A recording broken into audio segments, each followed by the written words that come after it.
सुरेंद्र बोल रहा हूँ। अक्सर आपसे चर्चा होती है और बहुत कुछ सीखने को मिलता है। ये बताइए, आपने अपना पीएमएस का पोर्टफोलियो किस तरीके से रिस्ट्रक्चर किया है अप्रैल से लेकर अब तक? जो दर्शक और जो ट्रेडर्स आपके ट्वीट्स पढ़ते हैं, उन्होंने एक कंपनी पर बड़ी ध्यान किया होगा, वो है बजाज फाइनेंस। किस हिसाब से अब आपका पोर्टफोलियो रिस्ट्रक्चर्ड है इस आत्मनिर्भर भारत को खेलने के लिए? देखिए, इंडिया को खेलने के लिए आपको दो तरीके के थीम्स पकड़नी होगी। एक टेक्नोलॉजी की जो थीम है, जो इंटरनेट आ रहा है, टेक्नोलॉजी आ रहा है, वो कहाँ जाएगा, वो क्या होगा। दूसरा रूरल इंडिया। मुझे लगता है इन दो के अलावा जो सॉलिड कंपनियां हैं फिनेंस में, बैंकिंग में, वो तो जिंदा रहेगी, वो चलेगी। बाकी सबकी हालत बहुत पतली है। तो रूरल इंडिया इसलिए क्योंकि अब अगर हम बहुत ही मोटे दिमाग से देखें तो अभी बिहार का इलेक्शन है, 2 साल बाद यूपी का इलेक्शन है, तो रूरल इंडिया गवर्नमेंट के फोकस में रहेगा। और अब वो ठीक है गलत है क्या नहीं, उससे क्या करना। हम तो शेयर बाजार के लोग हैं, हमको तो अपॉर्चुनिस्ट बन के देखना होगा। तो रूरल इंडिया में बहुत दमदार ग्रोथ आएगी। तो वो कंपनियां ले जो रूरल इंडिया को केटर करती है। रूरल इंडिया और न्यू एज। और देखिए रूट मोबाइल ये इस समय लिस्ट होता हुआ आपको नजर आ रहा है। न्यू एज वाले स्टॉक्स भी क्या शानदार प्रदर्शन दिखा रहे हैं। ये प्राइमरी मार्केट में जो गर्मी है, आप खुद इसको किस तरह से देख रहे हैं? बसंत सर बताइए जरा, क्योंकि हमने देखा हैप्पीएस्ट माइंड की शानदार लिस्टिंग के बाद रूट मोबाइल ने भी सिक्सर लगा दिया। कैंप से भी खूब उम्मीदें हैं और कैमकॉन ये आईपीओ भी देखिए अब आज खुल गया है और इससे भी एक्सपेक्टेशंस बढ़ती जा रही हैं। प्राइमरी मार्केट में आप को क्या लग रहा है कि अब ज्यादा टेबल पर छोड़ा जा रहा है इसीलिए लोग खरीद रहे हैं, या आपको लगता है कि सेकेंडरी मार्केट में कुछ इस तरह के स्टॉक्स हैं नहीं और ये कुछ अलग सी कंपनियां इस बार लिस्ट हो रही हैं इसीलिए बाजार को पसंद आ रही हैं? इसमें दो तरीके से देखने होगी चीज। अगर आप खुश हैं, 10, 20, 50 शेयर, 100 शेयर आपको अलॉटमेंट आ गया, आपने बेच दिया, तो ये सब बहुत फिनोमिनल कंपनीज है, 100% ऊपर खुल रही है। लेकिन उससे आपकी बैलेंस शीट नहीं बदलेगी लाइफ की। आपको अगर लाइफ की बैलेंस शीट बदलनी है तो आपको थोक में शेयर खरीदने होंगे, बड़े क्वांटिटी लेने होंगे। लेकिन जो प्राइस पे लिस्ट होती है शेयर, वो सारी मलाई निकल जाती है। या आपको जो मिलता है ये बटर मिल्क मिल रहा है, जिसको हम छाछ कहते हैं। तो उस वहां से फिर कमाई कितनी होगी पता नहीं है। तो उसमें प्रॉब्लम यही है कि बोलने में तो अच्छा लगता है, मैंने ये शेयर 100 में लिया, मेरा एप्लीकेशन लग गया, अभी 250 का हो गया, लेकिन लिया कितने शेयर आपने? 20, 25, 50, 100। इससे लाइफ नहीं बदलती है। और म्यूचुअल फंड और फंड मैनेजर्स को आराम ये होता है कि अगर फॉर एग्जांपल मैंने कोई एक, हमारे पास है नहीं तो मैं आपको बताता हूँ, जैसे फॉर एग्जांपल इंडिया मार्ट मेरे से मिस हो गया 1800 में, तो 4000 में अगर मैं लूंगा तो मेरे क्लाइंट बोलेंगे तुम 4000 में क्यों ले रहे हो। लेकिन ये stock first day first show हम ले लेते हैं, हमको कोई कंप्लेन नहीं कर सकता और हम पार्टिसिपेट भी कर लेते हैं टेक्नोलॉजी में। तो मुझे लगता है ये तरीका से फंड बाइंग काफी होती है। बट इसमें ये देखना पड़ेगा कि ये कंपनियों की लॉन्जिविटी कितनी लंबी है, तो वो बहुत इंपॉर्टेंट है। और लीडर पकड़ना है हर सेक्टर में, क्योंकि लीडर नहीं पकड़ेंगे तो जब बाजार नीचे जाएगा तो जो second line third line stocks होते हैं वो बहुत बुरे ढंग से गिरते हैं। तो वो एंगल दिमाग में रखना पड़ेगा। जी, आपने एक बहुत बेहतरीन बात एक समय कही थी, शायद आपके ट्वीट पर भी ये लिखी हुई है, अंकित है, कि अगर पोर्टफोलियो बनाना है तो 3% वेटेज दीजिए एक स्टॉक को, और अगर जिंदगी बनानी है तो 30% वेटेज दीजिए अपने पोर्टफोलियो में किसी स्टॉक को। अब ये बताइए बसंत जी, कौन कौन से ऐसे 10 या 5 स्टॉक्स हैं या 3 या 4 स्टॉक्स हैं जहां पर आपके पोर्टफोलियो में 10% के आसपास का वेटेज है? क्योंकि पीएमएस में आप 30-35% नहीं लेके जाएंगे। नहीं, अब उसमें एक सोचने का ये है कि ऑफ कोर्स जो डिस्क्लोज्ड है पब्लिक में वही बोलूंगा। Bajaj finance we are above 10%। और दुख भी बहुत हुआ, 5000 का स्टॉक 1800 गया, लेकिन वापस 3500 हो गए। तो ये है कि कुछ कंपनियां ऐसी होती है जो सोचे कि ये कंपनी बंद हो जाए तो इंडिया कैसे रहे। फॉर एग्जांपल हमारे पास नहीं है, इंडिया को अगर बंद हो जाए कल तो इंडिया का क्या हाल होगा। तो जब आप ओवर एलोकेट करते हो, आप अग्रेसिव एलोकेशन करते हो, तो आप उन्हीं स्टॉक्स में कर सकते हैं जहां वो कंपनी के बंद होने से इंडिया टोटल प्रॉब्लम में आ जाएगी। फॉर एग्जांपल अब कल आप बोलेंगे कि हम ये स्टॉक लेकर हम फॉर एग्जांपल बीपीसीएल ले रहे हैं, बीपीसीएल में डिसइन्वेस्टमेंट होगा नहीं होगा, but they have to be very critical, जिसको हम कहते हैं पूरे देश की इकोनॉमी के पर्सपेक्टिव से। आप बी लाइन, सी लाइन, डी ग्रेड स्टॉक्स में अगर आप 20% एलोकेट करेंगे तब तो रेसिपी फॉर डिजास्टर है। तो जैसे एचडीएफसी लिमिटेड है, उसमें अगर आप एलोकेट ज्यादा कर दें तो प्रॉब्लम नहीं, एचडीएफसी बंद नहीं होगी, लेकिन आप डीएचएफएल में कर दें, इंडिया बुल्स में कर दें तो प्रॉब्लम होती है।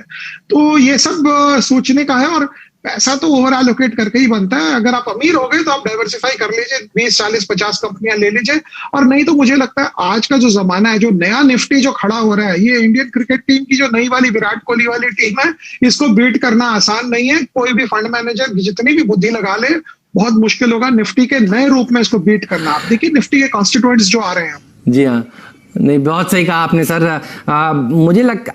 मुझे याद है पिछली बार भी जब आप आए थे तो आपने कहा था कि जब बाजार में स्थितियां सुधरने लगेंगी उसके बाद बैंकिंग स्टॉक्स आउट परफॉर्मेंस दिखाएंगे। बैंकिंग शेयरों पर आप इस समय बुलिश हैं क्या?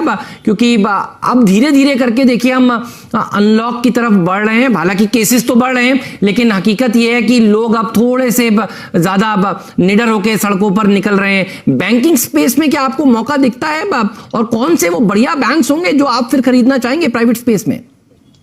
हेमंत जी, इसमें सोचने का ये है कि केसेस बढ़ रहे हैं, लेकिन लोग इसलिए निकल रहे हैं कि लोग उफत गए हैं, परेशान हो गए लोग, 6 महीने सब हाउस अरेस्ट में ही रहे हैं। तो एक्चुअली अभी तो हमें अंदर रहना चाहिए, बट वो दूसरी बात है। बट बैंकिंग अभी तो ओवरहैंग है कि सुप्रीम कोर्ट में क्या होगा। मुझे लगता है गवर्नमेंट ने बोल दिया कि ये बिल हम उठा लेंगे, तो उसमें कोई प्रॉब्लम नहीं है। लेकिन इकोनॉमी जब टफ पोजीशन से जाती है तो सबसे ज्यादा एनपीएस बैंकिंग में आती है, तो वहां पे आपको बहुत ही सेलेक्टिवली क्रीम ऑफ क्रीम में रहना होगा। अगर आप बोलेंगे ये बैंक वन टाइम बुक बिक रहा है और मैं ले लूं, आपको पता चलेगा बुक ही 75% घट गया और वो बैंक अपने आप 4 टाइम्स बुक हो गया है। तो ये सस्ता लेने वाला काम ही नहीं है बैंकिंग और फाइनेंस में स्पेशली।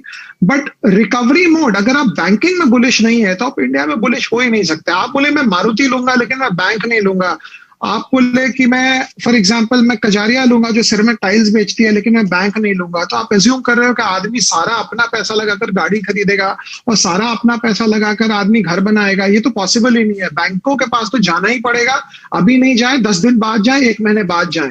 लेकिन रैंडमली कि ये बैंक सस्ता है, B grade C grade banks ले लें, वो टाइम ही नहीं है। अभी टाइम है बेस्ट ऑफ द बेस्ट के साथ रहने का।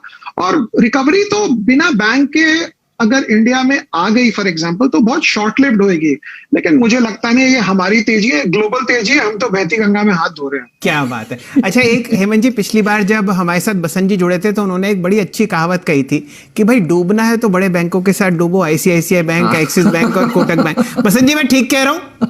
बिल्कुल बिल्कुल बिल्कुल ठीक है मेरी यार, ठीक है। हेमंत जी, आपने बादाम खिलाना बंद कर दिया, लेकिन देख लीजिए जो जब बसंत जी कहते हैं वो दिमाग में अंकित हो जाता है। बसंत जी इतनी सही शब्दों में इतने सरल तरीके से कहते हैं। इनकी किताब द थॉटफुल इन्वेस्टर अगर किसी ने नहीं पढ़ी है तो जरूर पढ़िए। क्लैरिटी थॉट्स में बहुत है। सर, ये तो फिर लिक्विडिटी वाली रैली है जिसे आप बार बार कह रहे हैं। ये बताइए, ये लिक्विडिटी कहीं रुक तो नहीं जाएगी? इलेक्शन का समय आ रहा है अमेरिका में, आप किसके ऊपर बेट कर रहे हैं? क्या होगा? आप तो यूएस भी खूब घूमते हैं। सर जी, पिछले 300 साल की इकोनॉमिक हिस्ट्री में ऐसी कोई बुल मार्केट नहीं आया जो लिक्विडिटी लेड नहीं हो। सही है। आप खोल लीजिए, सबसे पहले साउथ सी बबल आया था, उस समय पहला कंसेप्ट हुआ था लेवरेज का और ट्रेडिंग का, और कंपनी अपने शेयर पे खुद फंडिंग करती थी। 17वीं सदी की बात है ये। तो हर रैली लिक्विडिटी लेड होती है। अगर बिटवीन आज के दिन में अगर आप मुझे बोले कि मैं एक ऐसी कंपनी लेना चाहूंगा जिसकी अर्निंग्स बहुत ब्रिलियंट है, ये है वो है, लेकिन मार्केट में लिक्विडिटी नहीं है, सड़क पे तो उसका कोई फायदा, स्कूल भी नहीं जाएगा, कुछ नहीं होगा, उसका कुछ नहीं हो सकता है। लिक्विडिटी तो बहुत जरूरी है।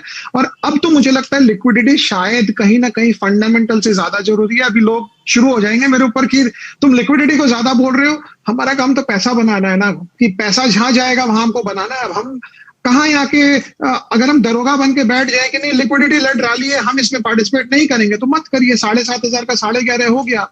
तो मुझे लगता है सबसे बड़ा प्रॉब्लम नवंबर में होएगा। और ये नवंबर का इलेक्शन का रिजल्ट ऐसा नहीं है कि आपको 3 नवंबर का रिजल्ट 4 नवंबर मिल जाएगा। मुझे याद है ईयर 2000 में एल गोर के समय वो 1 महीने तक टना था। तो ह्यूज, अगर आप ऑप्शन राइटिंग देखेंगे अमेरिका में, तो ह्यूज ऑप्शन राइटिंग चल रही है वहां पे नवंबर की। तो लोग एज्यूम कर रहे हैं बहुत वॉलेटाइल होएगा, लेकिन डायरेक्शन ऊपर है बाजार का। झटके बहुत जोर के आ सकते हैं नवंबर में, बट डायरेक्शन ऊपर। अगर आप किसी ढंग से नवंबर 100 के निकाल दें, बिना स्क्रीन देखे निकाल दें, तो मुझे लगता है कुछ प्रॉब्लम नहीं है। 8-9 ट्रिलियन डॉलर छपा है वहां पे, और वो छोड़ेंगे नहीं। वो बाजार वन साइड चल रहा है, बट टेक्सचर जो बाजार का है वो चेंज हो गया है, बहुत चेंज हो गया है। तो वो हिसाब से देखना चाहिए। संजय, आपने बिल्कुल आपके जवाब में ही मेरा अगला प्रश्न है कि हम यहाँ पे पैसा बनाने के लिए बैठे हैं और 7700 से 11500 आपको बैंक निफ्टी होता हुआ दिख रहा है, तो ऑब्वियसली पैसा बना है। जाते जाते आप हमारे दर्शकों को एक लार्ज कैप, एक स्मॉल कैप और एक मिड कैप स्टॉक बताइए जो आपकी पसंद का हो। अगर आपके पोर्टफोलियो में हो तो बहुत ही अच्छा, और ना भी हो तो भी चलेगा। मैं एक लार्ज कैप भी बोल सकता हूँ, सबको पता है वो बजाज फाइनेंस है। अभी कंपनी का ग्रोथ नहीं देखना चाहिए, ये देखना चाहिए कि कंपनी जिसको पैसे दिए हैं वो रिकवर कर पा रही है कि नहीं। अगर वो रिकवर कर पा रही है तो मुझे लगता है 75% लड़ाई उसने जीत ली है। और अभी तो हमने कोविड की प्रोविजनिंग देखी है, हमने ये नहीं देखा है अगर आपने 2000 करोड़ का प्रोविजन किया है और आपने किसी ढंग से थोड़ा एक्स्ट्रा रिकवर किया है तो ये राइट बैक भी आ सकता है। तो वो चीज बाजार पूरा अभी इग्नोर कर रहा है, देख ही नहीं रहा है, कोविड की प्रोविजनिंग की बात कर रही है। और जो बेस्ट ऑफ क्लास बिजनेसेस है वो अपफ्रंट प्रोविजनिंग करती है। तो मैं तो बहुत ध्यान से देखूंगा अक्टूबर में प्रोविजनिंग का नंबर क्या है और एमपीए के नंबर क्या है। ग्रोथ तो लेंडिंग बिजनेस में आप खड़े हो जाइए घर के बाहर की मुझे पैसा देना है तो 200 आदमी की लाइन लग जाएगी 2 मिनट के अंदर। ग्रोथ तो कोई इशू ही नहीं है। तो मुझे वही बोलूंगा मैं। बढ़िया सर, आपने बताया, मजा आ गया। बजाज फाइनेंस क्वालिटी के साथ रहिए, और देखिए क्वालिटी के साथ रहेंगे तो कोई दिक्कत की बात नहीं। एक सेक्टर और है जिसके ऊपर खूब चर्चा हो रही है, मैं आपकी राय उस पर भी जानना चाहता हूं सर, वो है आईटी सेक्टर। 13% की रैली इस महीने इस सेक्टर में देखने को मिली है और आईटी इंडेक्स ऑल टाइम हाईस पर आ गया है। नैस्डैक ऊपर से थोड़ा सा देखिए थोड़ा सा करेक्ट हो रहा है, स्टॉक्स गिर रहे हैं, लेकिन हमारे यहाँ आईटी कंपनियां चल रही हैं। आपका टेक इस पर, और आपको लगता है कि आईटी की रैली और ऊपर जा सकती है? देखिए, हम लोग जो आईटी में काम करते हैं ना, हम लोग zero innovation and complete physical effort का काम करते हैं। बंधुआ मजदूर है आईटी के, आप समझिए। तो इनोवेशन अमेरिका में होता है, हम उनको काम करते हैं। तो नैस्डैक में अगर अमेजन को ज्यादा बिजनेस है, अगर एप्पल को ज्यादा बिजनेस है, गूगल को ज्यादा बिजनेस है, तो सब कॉन्ट्रैक्टिंग, टीसीएस, इन्फोसिस सबको ज्यादा आएगी यहाँ पे। तो वो तेजी का माहौल है। लेकिन अगर कोई रिटेल इन्वेस्टर आईटी में पैसा कमाना चाहता है तो पैसा टीसीएस, इन्फोसिस, एचसीएल टेक में नहीं बनेगा। रिकमेंडेशन कुछ नहीं है, उसको जाके नैस्डैक में कंपनियां देखनी चाहिए, वहां देखना चाहिए क्या बन सकता है। बिकॉज रिटेल इन्वेस्टर को तो $2.5 लाख लगाना है एक फाइल से, तो कहीं पे भी लगा सकता है। तो रियल आईटी, रियल इनोवेशन वहां है। और हम तो बिकॉज हम सब कॉन्ट्रैक्टिंग में हमको ज्यादा बिजनेस आएगा, हम ज्यादा कमाएंगे, तो इसलिए हम चल रहे हैं आगे। मुझे तो यही लगता है। बट आईटी अच्छा करेगा क्योंकि अमेरिका में नैस्डैक बहुत दमदार तेजी में है। लेकिन सब कुछ डिपेंड कर रहा है अभी नवंबर में क्या होता है। आपको नवंबर स्लीप ओवर करना है, आपको सो जाना है नवंबर तक। अगर आप स्क्रीन नहीं देखकर नवंबर निकाल देंगे तो मुझे लगता है ठीक रहेगा। बहुत सही कहा सर आपने। और नवंबर में फिर से आपसे मुलाकात होगी सर, आपकी गाइडेंस की हमें उस समय भी जरूरत होगी। धन्यवाद आज आपका समय निकालने के लिए और इस चर्चा में आज जुड़ने के लिए। रूरल सेक्टर इस पर बुलिश है, न्यू एज कंपनियों के ऊपर बुलिश है, लीडर के साथ रहिए। और बजाज फाइनेंस ये वो शानदार स्टॉक है, देखिए जो आपके